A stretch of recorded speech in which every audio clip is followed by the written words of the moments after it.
सभी भक्त जनों को मेरा प्रणाम है। आज हम उस परम पूज्य देवता की कथा सुनाने जा रही हूँ, जिनका नाम लेते ही सभी कार्य सिद्ध होते हैं। श्री गणेश जी। विनायक चतुर्थी, जिसे संकष्टी चतुर्थी भी कहा जाता है, भगवान गणेश की आराधना का विशेष दिन है। यह व्रत विशेष रूप से विघ्नों को दूर करने और मनोकामना पूर्ति के लिए रखा जाता है। इस दिन विधि पूर्वक व्रत रख कर श्री गणेश जी की कथा सुनने से न केवल सांसारिक कष्ट दूर होते हैं, बल्कि जीवन में सफलता, सुख और शांति प्राप्ति होती है। तो आइए श्रद्धा और भक्ति के साथ भगवान श्री गणेश की पावन व्रत कथा का श्रवण करते हैं। सभी श्रद्धालु भक्त को मेरा सादर प्रणाम है। आज हम भगवान श्री गणेश को समर्पित विनायक चतुर्थी व्रत कथा का श्रवण करने इकट्ठा हुआ हूँ। यह पावन व्रत हर माह की कृष्णा पक्ष की चतुर्थी तिथि को मनाया जाता है, जिसे संकष्टी चतुर्थी या विनायक चतुर्थी के नाम से जाना जाता है। भगवान गणेश को विघ्नहर्ता, बुद्धिदाता और शुभ कारक माना गया है। इस व्रत को श्रद्धा और नियम पूर्वक करने से सभी कष्टों का नाश होता है, जीवन में सुख, समृद्धि और शांति आती है। खास कर जो भक्त संतान सुख, विद्या या कार्यों में सफलता की कामना करते हैं, उनके लिए यह व्रत अत्यंत फलदायक है। अब हम विनायक चतुर्थी की दिव्य कथा का श्रवण करेंगे, जो हमारे जीवन को मंगलमय बना देगी। 2025 हिंदू धर्म में भगवान श्री गणेश जी की पूजा किसी भी शुभ कार्य से पहले किए जाने की मान्यता है। भगवान गणेश का एक नाम विघ्नहर्ता भी है। हर वर्ष के प्रत्येक माह में शुक्ल पक्ष की चतुर्थी को विनायक चतुर्थी मनाई जाती है। देवताओं में गणेश भगवान को प्रथम देवता का दर्जा दिया गया है। साल के प्रत्येक महीने में गणेश भगवान की पूजा अर्चना के लिए एक दिन निर्धारित किया गया है, जिसे गणेश चतुर्थी के नाम से जाना जाता है। मानता है कि इस दिन जो कोई भी इंसान भगवान गणेश का पूरे विधि विधान से पूजा करता है, उसके जीवन में आने वाली सभी समस्याओं का निवारण हो जाता है। अमावस्या के बाद आने वाली चतुर्थी को ही विनायक चतुर्थी कहा जाता है। वही विनायक चतुर्थी पर कथा पढ़ना भी शुभ माना जाता है। श्री गणेश चतुर्थी व्रत की पौराणिक कथा के अनुसार एक बार भगवान शिव और माता पार्वती नर्मदा नदी के किनारे बैठे थे। वहाँ माता पार्वती ने भगवान शिव से समय व्यतीत करने के लिए चौपार खेलने को कहा। शिव चौपार खेलने के लिए तैयार हो गए, परंतु इस खेल में हार जीत का फैसला कौन करेगा, यह प्रश्न उनके समक्ष उठा तो भगवान शिव ने कुछ तिनके इकट्ठा कर उसका एक पुतला बनाकर उसकी प्राण प्रतिष्ठा कर दिया और पुतले से कहा, बेटा, हम चौपार खेलना चाहते हैं, परंतु हमारी हार जीत का फैसला करने वाला कोई नहीं है। इसलिए तुम बताना कि हम दोनों में से कौन हारा और कौन जीता। उसके बाद भगवान शिव और माता पार्वती का चौपार खेल शुरू हो गया। यह खेल 3 बार खेला गया और संजोग से तीनों बार माता पार्वती ही जीत गई। खेल समाप्त होने के बाद बालक से हार जीत का फैसला करने के लिए कहा गया तो उस बालक ने महादेव को विजय बताया। यह सुनकर माता पार्वती क्रोधित हो गई और क्रोध में उन्होंने बालक को लंगड़ा होने की कीचड़ में पड़े रहने का श्राप दे दिया। बालक ने माता पार्वती से माफ़ी मांगी और कहा कि यह मुझसे अज्ञानतावश ऐसा हुआ है, मैंने किसी दोष भाव से ऐसा नहीं किया। बालक द्वारा क्षमा मांगने पर माता ने कहा, यहाँ गणेश पूजन के लिए नाग कन्या आएगी, उन्हीं के कहे अनुसार तुम गणेश व्रत करो, ऐसा करने से तुम मुझे प्राप्ति करोगे।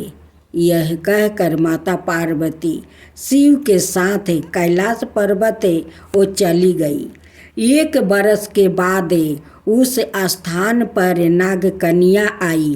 तब नाग कन्याओं से श्री गणेश के व्रत की विधि मालूम करने पर उस बालक ने 21 दिन लगातार गणेश जी का व्रत किया। उसकी श्रद्धा से गणेश जी प्रसन्न हुए। उन्होंने बालक को मनोवांछित फल मांगने के लिए कहा।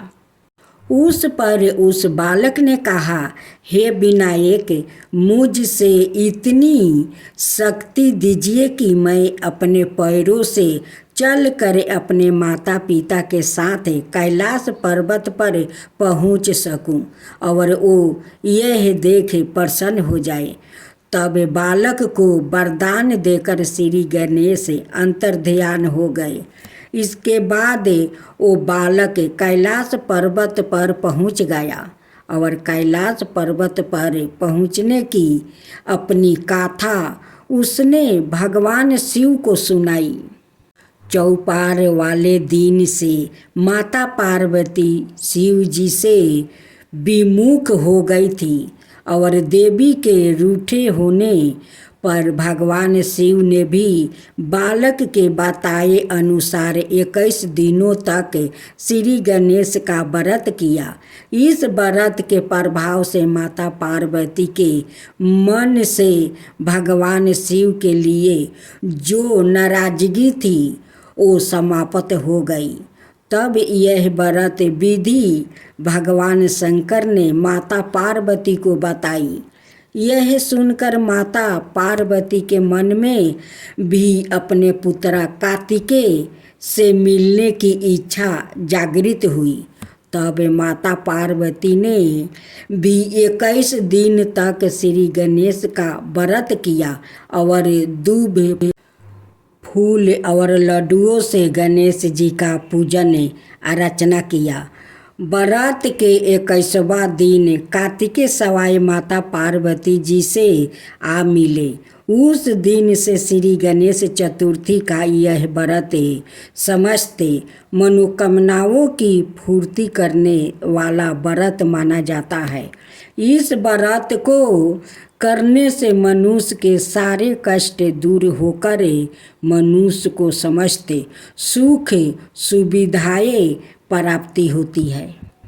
एक गांव में माँ बेटी रहती थी। एक दिन वो अपनी माँ से कहने लगी कि गांव के सब लोग गणेश मेला देखने जा रहे हैं, मैं भी मेला देखने जाऊंगी। माँ ने कहा कि वहाँ बहुत भीड़ होगी, कहीं गिर जाओगी तो चोट लग जाएगी। लड़की ने माँ की बात नहीं सुनी और मेला देखने चल पड़ी। माँ ने जाने से पहले बेटी को 2 लड्डू दिया और एक कमंडल में पानी दिया। माँ ने कहा कि एक लड्डू तो गणेश जी को खिला देना और थोड़ा पानी पिला देना, दूसरा लड्डू तुम खा लेना और बाचा पानी भी पी लेना। लड़की मेले में चली गई। मेला खत्म होने पर सभी गांव वालों वापस आ गया, लेकिन लड़की वापसी नहीं आई। लड़की मेले में गणेश जी के पास बैठ गई और कहने लगी कि एक लड्डू और पानी गणेश जी तुम्हारे लिए है, और एक लड्डू और बाकी पानी बची मेरे लिए है। इस तरह कहते कहते सारी रात बीत गई। गणेश जी यह देखकर सोचने लगे कि अगर मैंने यह एक लड्डू और पानी नहीं पिया तो ये अपने घर नहीं जाएगी। यह सोचकर गणेश जी एक लड़के के रूप में आए और उसने एक लड्डू लेकर खा लिया और साथ ही थोड़ा पानी भी पी लिया। फिर वह कहने लगे कि मांगो, तुम क्या मांगती हो? लड़की मन में सोचने लगी कि क्या मांगूं, अन्न मांगूं या धन मांगूं या अपने लिए अच्छा वर मांगूं या खेत मांगूं या महल मांगूं। वो मन में सोच रही थी तो गणेश जी उसके मन की बात को जान लिया। वो लड़की से बोले कि तुम अपने घर जाओ और तुमने जो भी मन में सोचा है वो सब तुम्हें मिलेगा। लड़की घर पहुंची तो माँ ने पूछा कि इतनी देर कैसे हो गई? बेटी ने कहा कि आपने जैसा कहा था मैंने वैसा ही किया, और देखते ही देखते जो भी लड़की ने सोचा था वो सब कुछ हो गया। की कहानी श्रवण करें। एक बार गणेश जी एक छोटे बालक के रूप में चिमटी में चावल और चमचे में दूध लेकर निकले। वो हर किसी से वो कह रहे थे कि कोई मेरी खीर बना दो, कोई मेरी खीर बना दो। एक बुढ़िया बैठी थी, उसने कहा लाओ मैं बना दूं। वो छोटा सा बर्तन चढ़ाने लगी।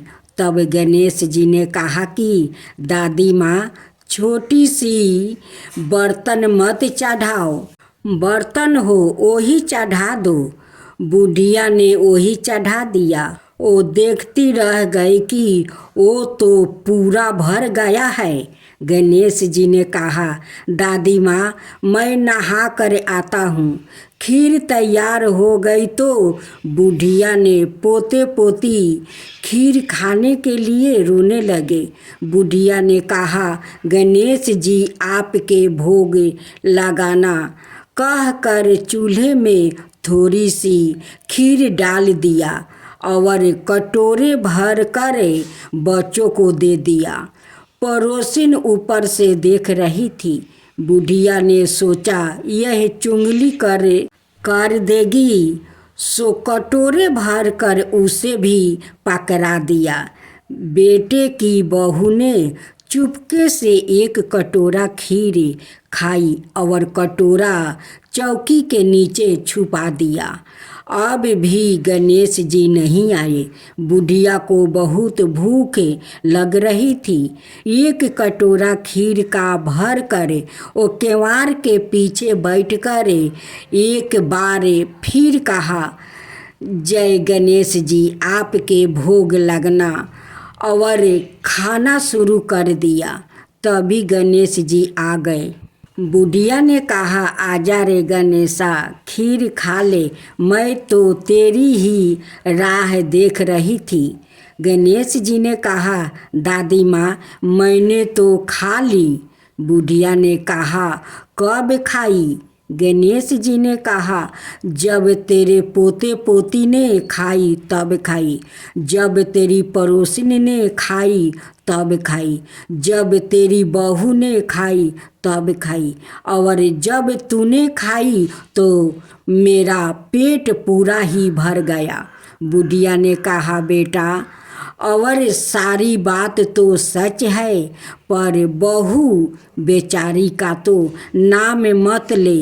वो तो सुबह से काम में लग रही है, उसने खीर कब खाई? गणेश जी ने कहा, चौकी के नीचे देख जूठा कटोरा पड़ा है, तूने तो मेरे भोग तो लगाया, वो तो वैसे ही खा गई। बुढ़िया ने कहा, बेटा घर की बात है, घर में ही रहने दो, बची हुई खीर का क्या करूं? गणेश जी ने कहा, नगरी जिमा दे। लोगों को न्योता दिया तो सब हंसने लगे, बोले कल तक तो खाने का पता नहीं था, आज नगरी जिमाएंगे। फिर भी लोग आए और ठाठ से जिमे, नगरी जिमा दी, तब भी बर्तन पूरा ही भरा था। राजा को पता लगा तो बुढ़िया को बुलाया और कहा, क्यों बुढ़िया, ऐसा बर्तन तेरे घर अच्छा लगे या हमारे घर? बुढ़िया ने कहा, राजा जी आप ले लो। राजा ने खीर का बर्तन महल में मंगा लिया।